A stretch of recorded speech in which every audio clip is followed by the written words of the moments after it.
Frank Betcha, the author of How I Raised Myself from Failure to Success in Selling, listed enthusiasm as the first of his 13 success objectives, and his enthusiasm became one of his most powerful assets as he learned to use the great self-motivator to be enthusiastic, act enthusiastic. As the eminent teacher and psychologist William James has so conclusively proved, the emotions are not immediately subject to reason, but they are always immediately subject to action. We can achieve nothing important until we have enthusiasm. Now, Dr. Hill will explain how you can develop a feeling of enthusiasm for all that you do. Our 8th visit brings us to the subject of enthusiasm, which may be likened to steam in a boiler, which, when it is controlled and turned on, starts the wheels of machinery into action. Someone has said that knowledge is power. That is only a half-truth, for knowledge becomes power only when it is put into action for the attainment of a definite objective. Enthusiasm is one of the more powerful means by which we may put into action our education, experience, and knowledge. Spoken words without enthusiasm are often ineffective, and sometimes they can be actually boresome, as you of course know if you have noticed the effect a speaker without enthusiasm has on his listeners. I have known lecturers to hold audiences spellbound for 2 hours, yet when members of the audience were asked to tell what the speaker had said, they could not remember. But what they did remember was that the speaker got their attention and held it. And now let me explain why enthusiasm has such a powerful impact upon the minds of those who come under its influence. To begin with, I believe you'll be interested in knowing that your brain and every other person's brain is both a broadcasting station and a receiving station, which sends out thought vibrations and picks up those sent out by other people. When you turn on your enthusiasm, you step up the vibrations of thoughts which go out from your brain so that they reach and affect other people more quickly. As a matter of fact, you can send out thoughts which have been so stepped up with silent enthusiasm that they will reach and influence other people to whom you direct your thoughts. This is a fact which has been known to psychologists for ages, and it is also known to most master salesmen who use this method to condition the minds of their prospective buyers before they ever talk with them. You must have observed that enthusiasm is very contagious, that it engages the attention of those who come under its influence and causes them to respond in a similar spirit of enthusiasm. I once heard Andrew Carnegie say that if you turned loose one man who thought in terms of intense enthusiasm in an industrial plant employing thousands of people, this man's enthusiasm would very quickly reach and influence every person in the plant. And he said that it made not the slightest difference whether the enthusiasm was negative or positive, constructive or destructive. Then Mr. Carnegie went on to explain that in his selection of employees for promotion to bigger jobs, the first thing he looked for was a man's capacity to express himself in terms of intense enthusiasm. He said that enthusiasm is one of the most important traits necessary for leadership.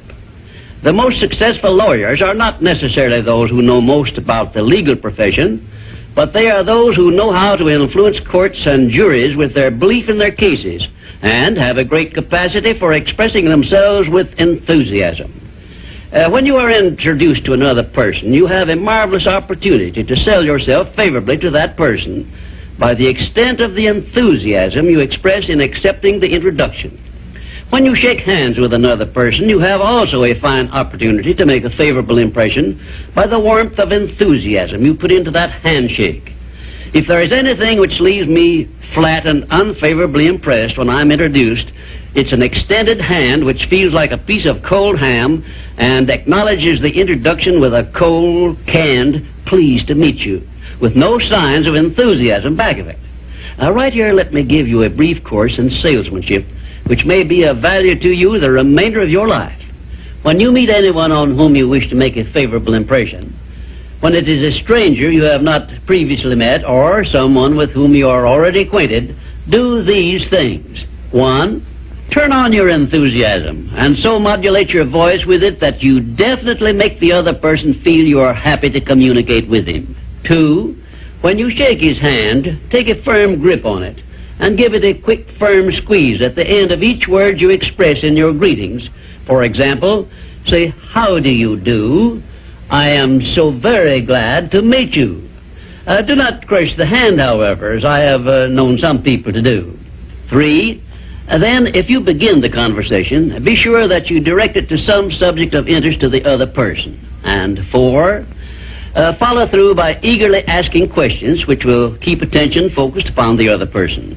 Then, when you are ready to have the other person hear what you have to say about yourself or your interest or your business, he will have been prepared to listen attentively.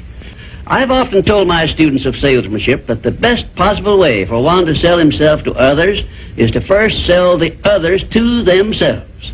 That counsel was sound when I began training salesmen over 30 years ago, and it is still sound.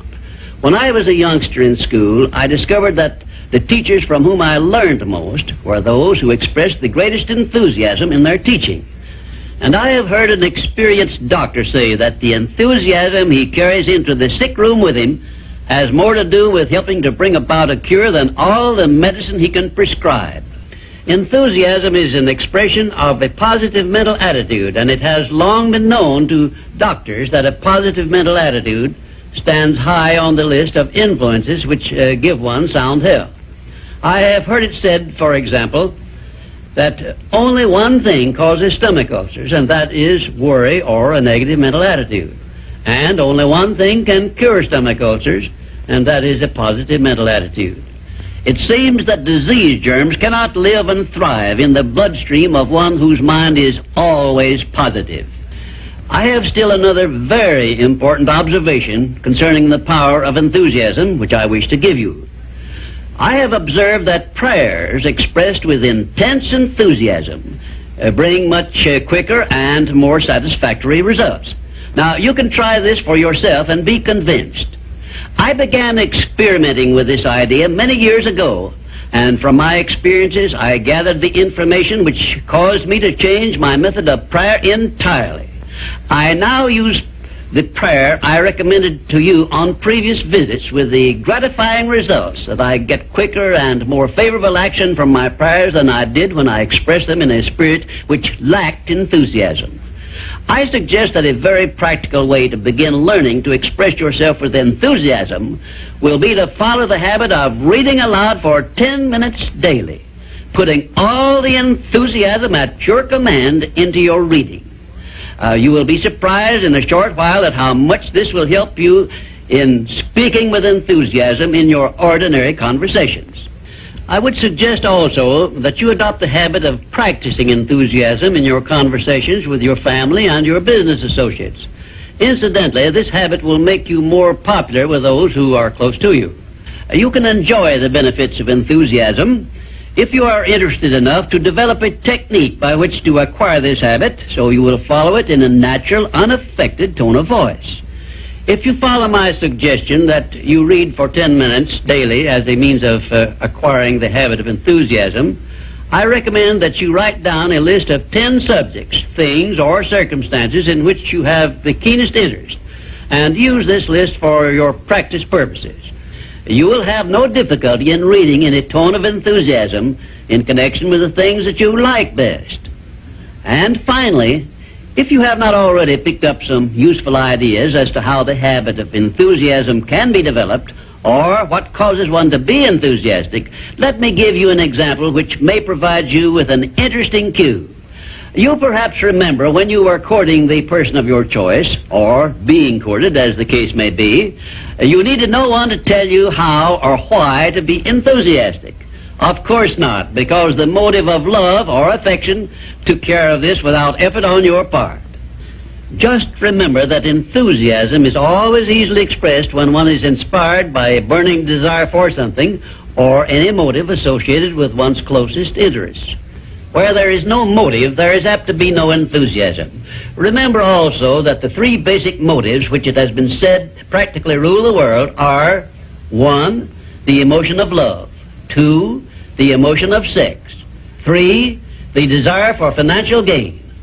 A combination of all three of these motives, it has been claimed, can convert a mediocre person into a genius, and I leave the thought with you for consideration. And now, until our next visit, I ask that you try the habit of moving with enthusiasm in all of your daily work and see how much better you will feel.